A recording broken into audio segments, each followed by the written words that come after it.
let's get into it looking at the defenses of the NFC North. We will do, again, 5 position groups. We will do defensive line, which is mostly interior defensive line, because we're going to make edge rusher its own category. Some teams, depending on the base defense, that's a defensive end, that's an outside linebacker. So we're going to go defensive line, edge, inside linebacker, cornerback, safety. Hunter, pick the positional group. We'll start there. Okay, let's start with the edge rushers, the exciting position group. Yeah, this one's tough because there's a couple different ways to look at this, right? Like when you look at the big primetime players across the division, this is the positional group that has them. Detroit, Aiden Hutchinson. Chicago, Montez Sweat. Green Bay, Rashawn Gary. In Minnesota, they took a bunch of swings in the offseason this year. They got Jonathan Greenard from Houston, Andrew Van Ginkel from Miami, and they drafted Dallas Turner out of Alabama. So Minnesota, we have no idea what that's going to look like because all 3 of them have never played in a Vikings uniform. For Chicago, Montez Sweat is paired with DeMarcus Walker. For Detroit, Aiden Hutchinson paired with Marcus Davenport. I mentioned Green Bay, Rashawn Gary, Preston Smith, and Lucas Van Ness. So just because of the name, I'm going to put Detroit 1 here. Just because I think Aiden Hutchinson has, I don't know, commanded that respect as one of the best edge rushers, not only in the North, but in the NFL. I'll put Detroit 1. I think I'm going to go Chicago 2, Green Bay 3, Minnesota 4, but I'm not married to that order yet. I'm not married to that. I think that's what I'm going to go with, though. Minnesota's interesting. But I think they still belong in 4 just because we don't know what it looks like yet. And Dallas Turner, man, he was the 3rd defensive player drafted. He was drafted 17th overall. I know we're like a month and a half, maybe about a month removed from the NFL draft. So we forget how weird and historic this NFL draft was in terms of offensive players. Dallas Turner was viewed as a bona fide top 10 pick. He fell to number 17. I think I'm comfortable with that, Hunter. Let's go Detroit 1, Chicago 2, Green Bay 3, Minnesota 4 for the edge rusher. Sexy position, a lot of big names in the NFC North. This is the tough part with these lists, is I'm not always fully comfortable with what I land on, but that's what I'm landing with. Detroit 1, Chicago 2, Green Bay 3, Minnesota 4. What's next? Up next, we'll stick with kind of the similar position group. Let's go with the linebackers. Yeah, we'll go with the linebackers here. This one's a little bit easier. Bears 1. TJ Edwards, Tremaine Edmonds, Jack Sanborn.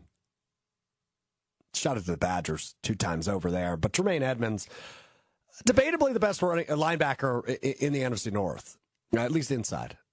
So I'm good with the Bears 1. I think they just have a terrific cast of characters. Jack Sanborn has been a total steal for them. Undrafted free agent a couple of years ago.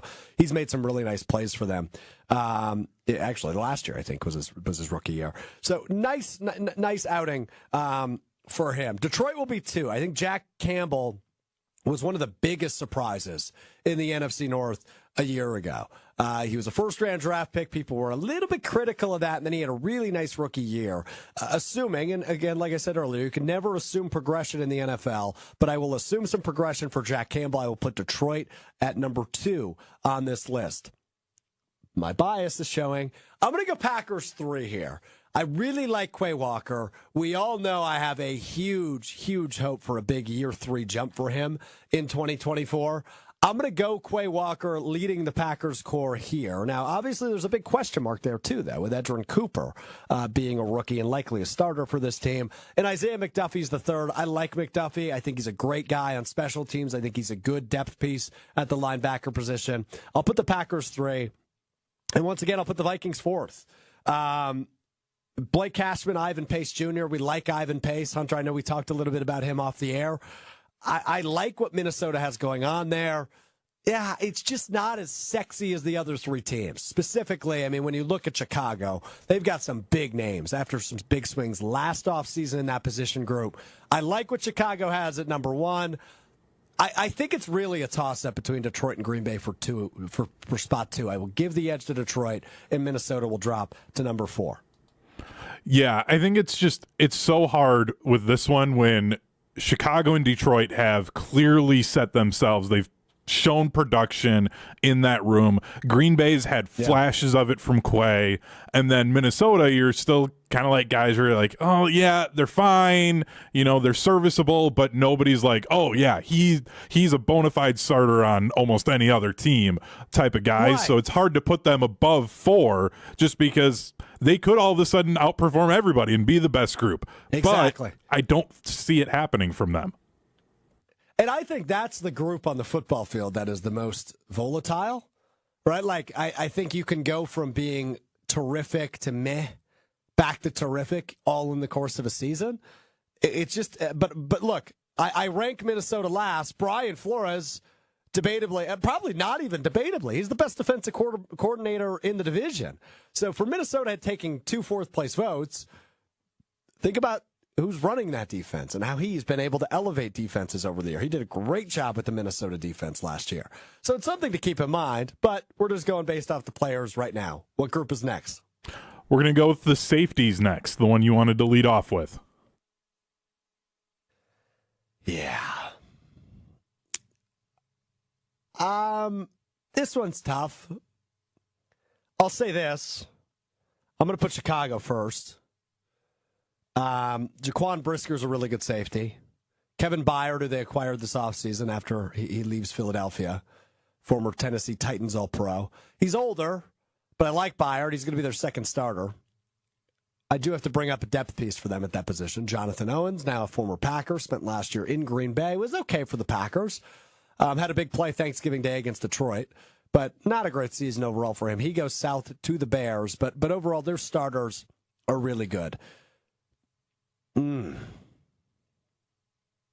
I got to go Detroit too.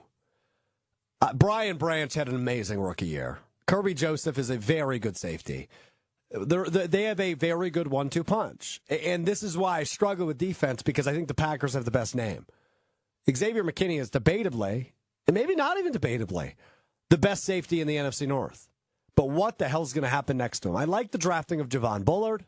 I like the pick out of Georgia. We know Goody loves his Georgia guys. But I struggle with him never playing an NFL game. And if it's going to be Anthony Johnson Jr., how much do you trust a second or a 7th round pick, rather, from a year ago? And Harrison Smith, he just bugs me. And he's old, but he is a very good safety. Cameron Bynum, the other starter, according to ESPN.com. I'll put the Vikings once again 4th, although having the best defensive coordinator in the league. Chicago, Detroit, Green Bay, Minnesota for the safeties, Hunter. Any gripes with that? No.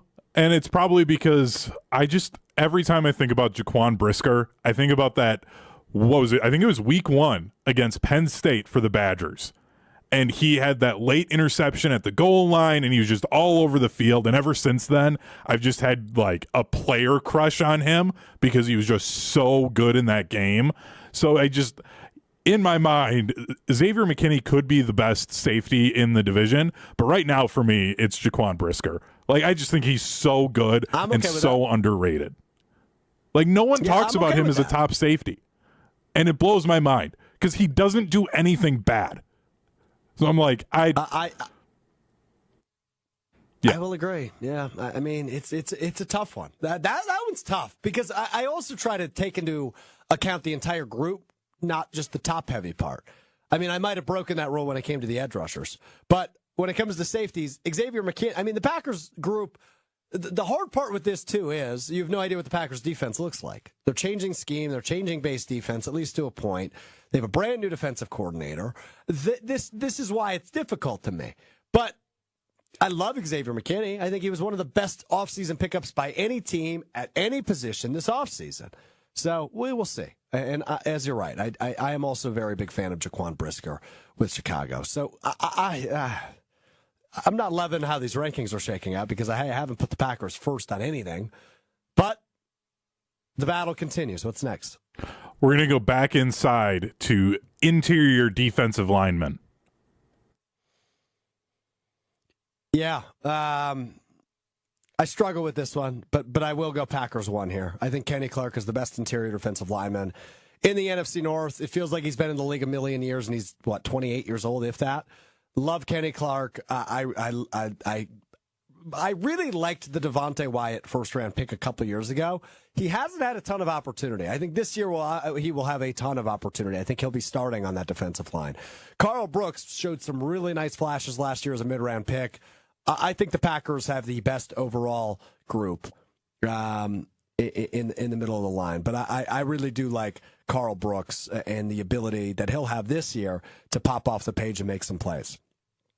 Detroit's going to go 2 here. DJ Reader is a nice addition for them. I think he's going to plug it up. I mentioned at the top, Chicago and Detroit made some really nice additions this offseason on the defensive side of the football. I think this is one of the main ones for Detroit. So I will put Detroit 2 here. I will go, I'm going to go Minnesota 3, Chicago 4 on the interior defensive line. Unless I'm missing something with Chicago, none of those names pop out to me. Right, I look at guys like Harrison Phillips and Jerry Tillery from Minnesota, and at least they're able to create some damage. I just don't know a ton about Chicago. So maybe I'm missing something, and let me know in the comments if I am. But I love what they're able to do here. I love what Green Bay is able to do here at the interior defensive line. Sorry, I'm reading like a million things at once. I got both YouTube chats in front of me who are tossing in. I love seeing it. Keep them coming on your thoughts on some of this stuff. But yeah, I'm good with that. Let's go Green Bay, Detroit, Minnesota, Chicago. I'm good with it. Lock it in. Okay, and we have one more, the cornerback position. Yeah, we do. All right. Yeah, this is look, this is easy. You can go Minnesota 4. Go ahead and slot that in. I'm comfortable with that. Lock it in. I like Byron Murphy Jr., by the way. We'll see what he becomes. I think you got to go Detroit 1. And look, I'm going to break my own rule here because I am bringing a rookie into account. Carlton Davis is a good corner. Terrion Arnold was a nice pickup in the draft out of Alabama. I really liked him. I was hoping the Packers would snag him. Terrion Arnold, I will give Detroit the edge. I will go Green Bay 2. I think they probably have the best corner when healthy in Jair Alexander, who you see on the screen. But I really struggle with that because I do like the duo of Jalen Johnson, Tyreek Stevenson. But the way that folks have talked about Eric Stokes and the way he's returning to health, and what we saw to Carrington Valentine a year ago when Jair was missing several games, I think you feel pretty comfortable about where this group is at. If they still have Rasul Douglas, I think they're number 1 in the division. So I will go Detroit, Green Bay, Chicago, Minnesota for this one. Whoa, I think I ranked Minnesota last for just about every one. Yeah, Chicago might be ahead of them. No, I'm good with it. Let's go Detroit, Green Bay, Chicago, Minnesota. I think you give the tie to the best player, and I view Jair Alexander as the best player at that position. All right. Those are your 5 position groups. Hunter, we did it this way with the offense. Let's do it again, assuming you were keeping track with the defense. We're looking for golf scores. So the lowest score wins, ranks number 1, and obviously the highest score takes last place. Let's start with 4th place. In 4th place, the Minnesota Vikings with 19 strokes. Whoa, 19. That's a lot. Yeah, yes. That's a lot. Opening up with back-to-back 4s was not a good start for them. No, it was not. In 3rd. Couple of bogeys right off the rip. Yeah, go ahead. With 3rd place. 12, the Green Bay Packers. Okay. Which then puts in 2nd the Chicago Bears at 11. And then there was a 1-point separation again. 1 point between the two. Then Detroit, you only gave them 8 strokes. Their worst score, you gave them 3 2s, and then you had 2 1s for them. Wow. Yeah. Wow. So I guess if we're going to have a takeaway from the exercise we've done over the course of the last 2 weeks between the offense and the defense, Detroit is the best team in the division. They were single-digit strokes for both exercises. The other takeaway is I had the Packers 1 point better than the Bears offensively, and now I have the Bears 1 point better than the Packers defensively, which I guess with this exercise tells you, at least from a positional group standpoint, and this doesn't take into effect coaching, this doesn't take into effect special teams, the Bears and Packers are very similar teams. Now, I think there are more question marks with the Bears, given that they have a rookie quarterback who has never played an NFL game. But through the course of this 2-week exercise between offense and defense, the Packers and Bears are tied. That's fascinating. And Minnesota, far and away the worst team in the division. I don't know that that's a surprise. But that is interesting. I see, I'm going to say, I don't know how to say his name, Rat G's, it looks like on YouTube, said he would take the duo of McKinney and Bullard over Brisker and Byard. I think it's close, but I think the experience for Brisker and Byard is why I gave them the edge. I like Jaquan Brisker. I think he has a high ceiling. And I like Kevin Byard. I just think he's past his prime. Like I said multiple times, I think Xavier McKinney is likely the best safety in the division, and Javon Bullard is just a huge question mark. So anyway, the takeaways from this exercise: Detroit, the best team in the division; Green Bay and Chicago, very similar offensively and defensively, at least when it comes to rankings across the NFC North. Now, this is not an NFC at-large rankings, right? Because I think the margins become a lot thinner then. But overall, that is interesting.